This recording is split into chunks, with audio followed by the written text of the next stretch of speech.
Magandang umaga sa inyong lahat.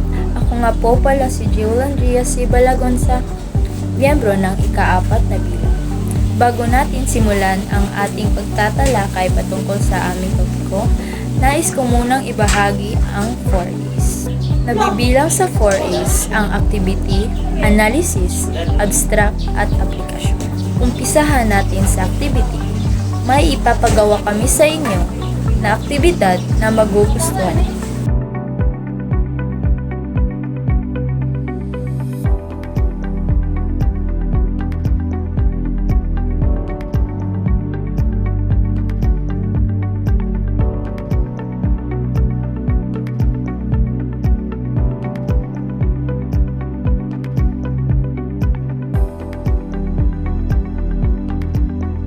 Tapos na tayo sa aktibidad.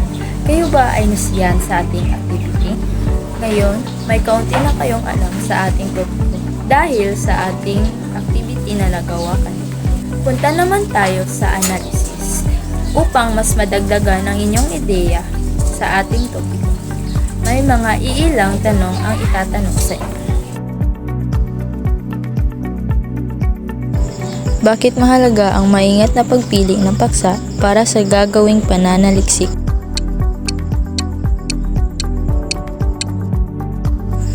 Ang maingat na pagpili ng paksa sa pananaliksik ay mahalaga dahil nagbibigay ito ng focus, kaugnayan sa interes ng mananaliksik, mahusay na paggamit ng resources, at makabuluhang kontribusyon sa larangan. Ano-ano ang hakbang sa pagpili ng paksa?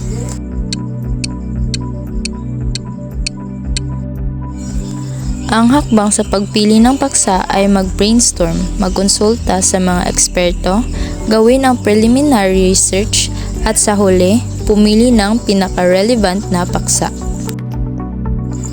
Ano ang paksa?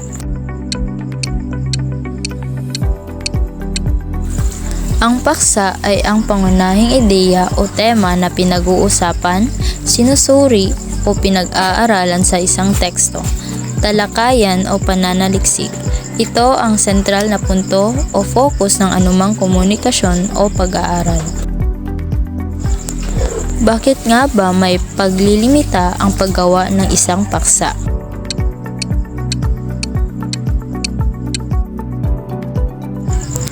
May paglilimita sa paggawa ng paksa upang matutukan, mapadali ang proseso, maging epektibo sa paggamit ng resources, makapagbigay ng mas malalim na pag-unawa, at masiguro ang kalidad ng pananaliksik. Sunod naman ay abstract. Dito na natin umpisahan ang mga itatalakay ni Kuya Ringgood sa aralin na ito.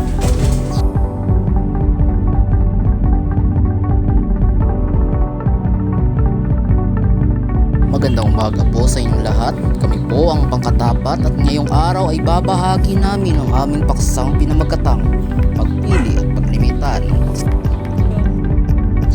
Sa nakaraang unit ay tinalakay natin ang ilang halimbawang pananaliksik. Mula sa mga ito ay tinukoy natin ang paksa o ang pinag-uusapang layunin, pinagdudulungang motibasyon o kabuluhan. Sa madaling salita ay saysay at halaga ng paksa. Narito rin ang kaugnay konsepto nito tulad ng theoretical at konseptual na balangkas. Nakatulong ba sa inyo ang mga halimbawang pananaliksik upang higit na maunawaan konsepto ng pananaliksik? Ang unang suliraning kahaharapin ng isang mananaliksik ay ang pagpili ng paksang kanyang sasaliksikin.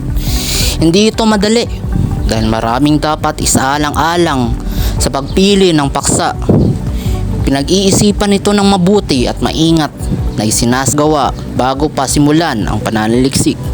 Sa kabuuan, nakapaloob sa unit na ito ang mga maaaring paghanguan ng paksa ng pananaliksik, mga dapat na isaalang-alang sa pagpili ng paksa at mga batayan sa paglilimita ng paksa. Maraming bagay sa ating paligid ang maaaring mapagkunan ng inspirasyon para sa gawaing pananaliksik. Ilan sa mga ito ay ang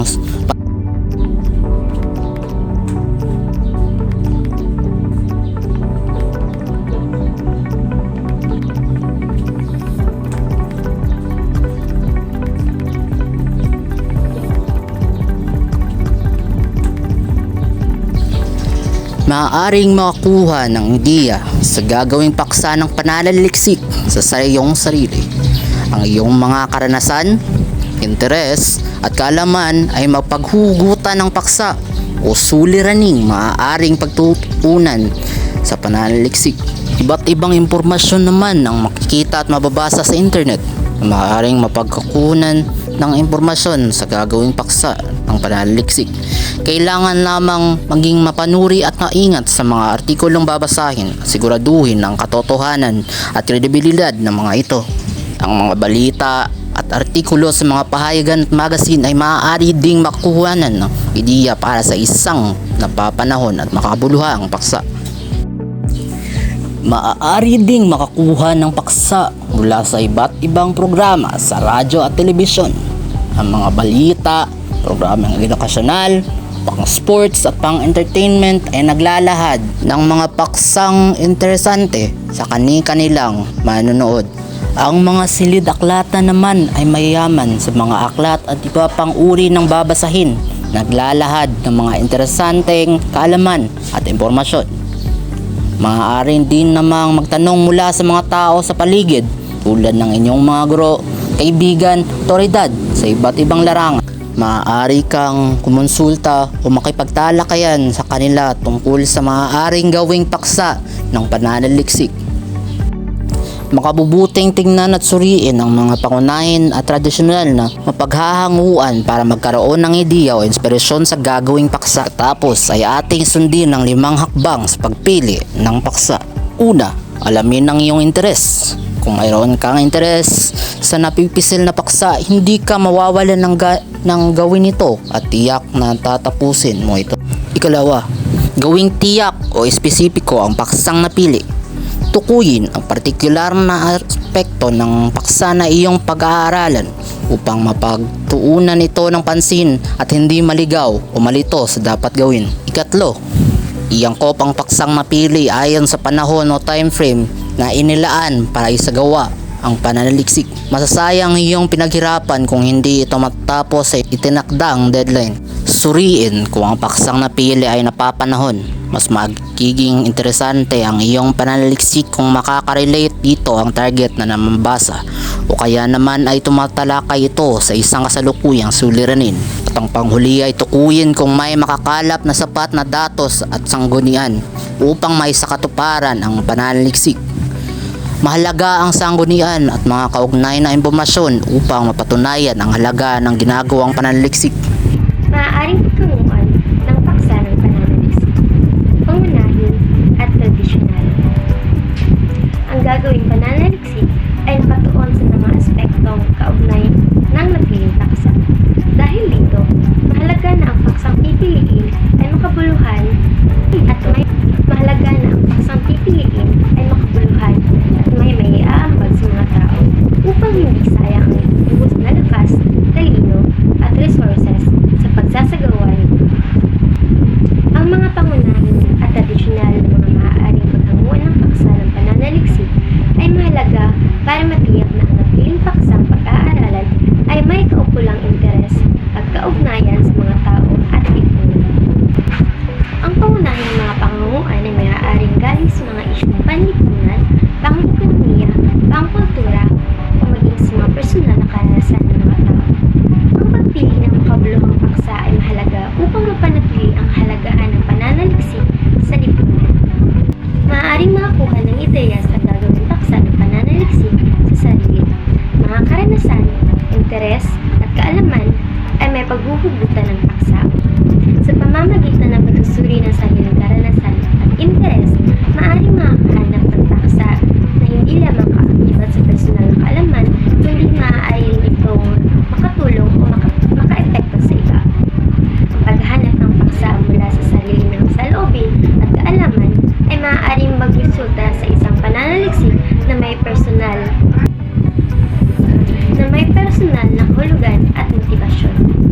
Iba't ibang impormasyon naman ang makikita sa internet na maaaring mapagkuhanan ng inspirasyon sa gagawing paksa ng pananaliksik.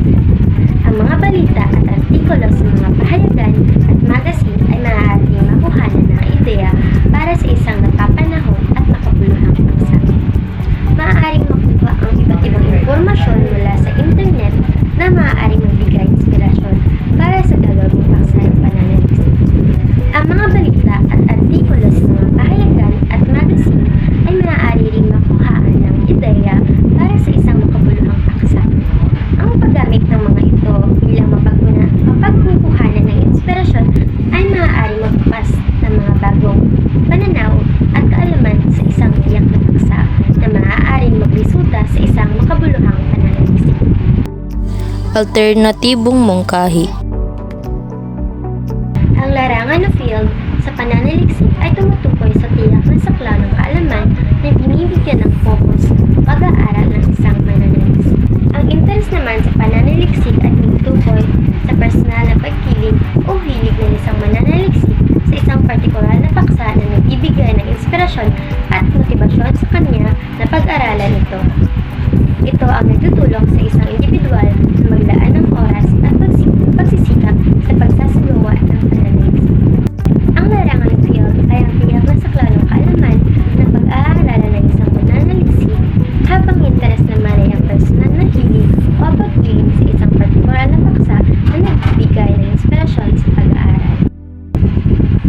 Kung hindi pa rin makahanap ng paksa, tumingin sa mga paligid at pagkaroon ay makahanap ng ideya kagaya ng material, suliranin at issue sa paligid. Ang mga bagay na nakikita sa paligid ay maaaring maging inspirasyon sa pagpili ng paksa ng pananaliksik.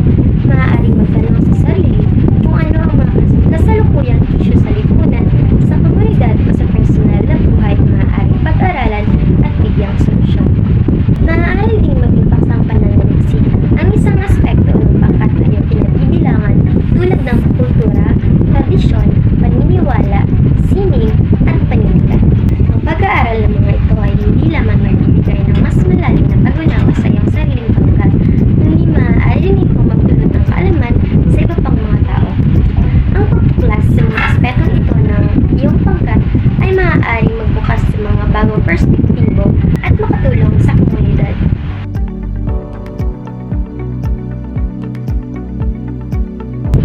So mayroon tayong 5 paksa ng pananaliksik. Una, larangan. Ikalawa, interes. Ikatlo, noon ng pag-aaral. Ikaapat, kapaligiran. At panghuli, kinabibilangan pangkat. Ang paksa ng pananaliksik ay ang pangunahing focus ng pag-aaral. Mga dapat na isaalang-alang sa pagpili ng paksa. Sa nakaraang aralin ay tinakay natin ang mga alternatibo o iba pang maaaring panghanguan ng paksa sa pananaliksik. Sa pamamagitan ng mga ito, mas dumami na ang mga pagpipilian ng angkop na paksa para sa gawaing pananaliksik. Yun naman ay dapat na nating piliin ang pinakamainam na paksa mula sa mga nakalap na ideya. Hindi madali ang paghahanap ng mga gandang ideya para sa angkop na paksa, kaya nga malaking tulong ang iba't ibang panghahanguan nito.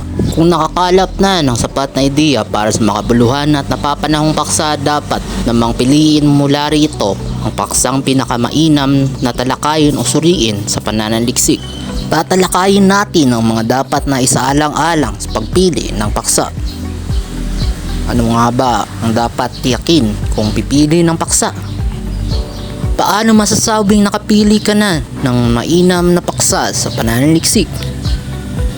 Paano matitiyak na makabuluhan ang mga napiling paksa sa pananaliksik? Pagpili at paglilimita ng paksa. Kung pipili at maglilimita ng paksang sasaliksikin, dapat isaalang-alang ang mga sumusunod: katotohanan o realistiko, pera at oras, kalahok o respondent, sapat at angkop na datos, panahon at kabuluhan ng paksa. Paliwanag natin ang bawat isa. Katotohanan: anumang paksang pag-aaralan ay dapat maging makatotohanan. Ang pagiging realistiko nito ang magtitiyak na makabuluhan ito sa target ng mga mambabasa at napapanahon itong usapin. Gayunpaman, hindi hinihikayat na pumili ng mga paksang maituturing na sensitibo dahil malilimitahan ito ang mga pananaliksik. Halimbawa ng mga ganitong issue ay ang diborsyo, teenage pregnancy, at aborsyon. Ang ikalawa ay ang pera at oras.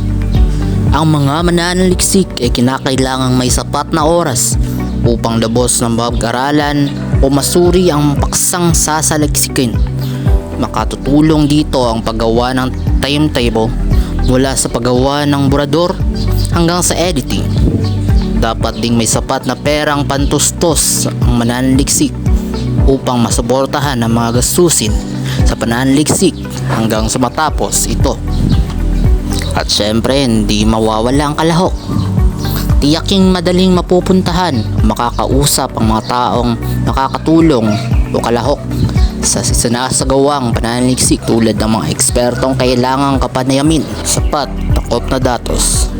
Tingnan din kung makakalap ng kinakailangan datos at impormasyon sa pinakamaikling paraan at pinakakaunting gastos. Makakatulong kung may sapat na sanggunian o naunang pag-aaral para sumuporta sa paksang sinasaliksik. Ikalima ay ang panahon. Sa alang-alang ang panahon, gugulin sa pagsasagawa ng pananaliksik.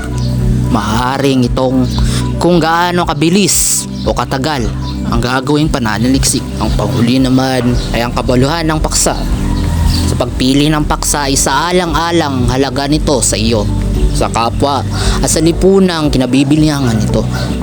Ito ba ay may kaugnayan sa iyo sa mga tao sa paligid mo? Papakikinabangan ba o magiging makabuluhan ng magiging produkto o bunga nito para sa mas nakararami? Mga pamantayan sa pagpili at paglilimita ng paksa. Sa pagpili ng paksa, dapat sagutin ang sumusunod na tanong bilang pamantayan. Sapat ba ang pagsubaybay sa paksa? Interesado ka ba talaga sa paksa? Tatapos ba ang paksa sa itinakdang panahon? Sapat ba ang material na kailangan sa pananaliksik na ito? May panahon ba ang mga kalahok correspondent? Sapat ba ang pondo sa pangangalap ng datos? Sapat ba ang silidaklatan sa pagkuha ng mga material? Maabot ba at magiging makatotohanan ang paksa? Mahalaga ba ang paksa? Kung positibo ang sagot mo sa mga tanong na ito, tiyak na natagpuan mo na ang paksang dapat saliksikin. Batayan sa paglilimita ng paksa. Bawat pananaliksik ay may limitasyon. Mga batayan sa paglilimita, ito ay ang panahon, edad, kasarian, lugar, kinabibilangang pangkat. Ang panahon ay sinasaklaw ng batayang ito ang tiyak na petsa o sitwasyong isasaalang-alang sa ginagawang pananaliksik. Maaaring ang itakdang panahon ay mga taon o tawag sa panahong umiral tulad ng dekada 70. Panahon ng pananakop ng mga Espanyol, panahong medieval, panahon ng bubonic plague, panahon ng batas militar o taong 1990 to 2000. Ang edad naman ay tungkol sa saklaw na gulang o age group o range ng mga taong kabilang o bahagi ng isang pananaliksik. Makikita mo sa halimbawa ng edad, 15 hanggang 20. Ito ay maaaring ang aktual na age range ay 15 to 20 taong gulang o age group ng mga mag-aaral sa junior at senior high school. Ang kasarian naman ay mahalaga ring matukoy kung dapat itakda ang limitasyon sa kasarian ng pipiliing kalahok sa pananaliksik. Lugar. Ang batayang ito ay tumutukoy sa pisikal na lokasyon ng pananaliksik at ang panghuli naman ay kinabibilangang pangkat. Ito ay tumutukoy sa mas tiyak na pangkat, uring kinabibilangang ng mga magiging kalahok o bahagi ng pananaliksik. Narito ang halimbawa ng batayan sa paglilimita ng paksa. Ito ay wasto, malinaw at tiyak. Balikan natin ang mahalagang kalaman sa sariling ito. Naisa-isa natin ang mga dapat na isalang-alang sa pagpili at paglilimita. Gayon din ang mga pamantayan at pagtataya sa napiling paksa. Bagaman may kalayaan sa pagpili ng paksa sa pananaliksik, dapat isinasaalang-alang ng isang mananaliksik ang pagpili, paglimita, pagsunod sa pamantayan at pagtataya ng paksa upang makatiyak na ang pagtutuunan ng pag-aaral ay totoong kabuluhan at napapanahon. Mahalagang sundin ng mananaliksik ang mga hakbang at pamantayan sa pagpili ng paksa. Mga dapat isaalang-alang sa paglilimita ng paksa at pagtataya sa napiling paksa upang makasiguro ng isang makabuluhang paksa sa pananaliksik. At dapat tandaan, Bawat pananaliksik ay nagsisimula sa isang interesante, makabuluhan at napapanahong paksa. Ang bawat pananaliksik ay dapat nagsisimula sa isang paksa na may kahalagahan kaugnayan sa kasalukuyang panahon.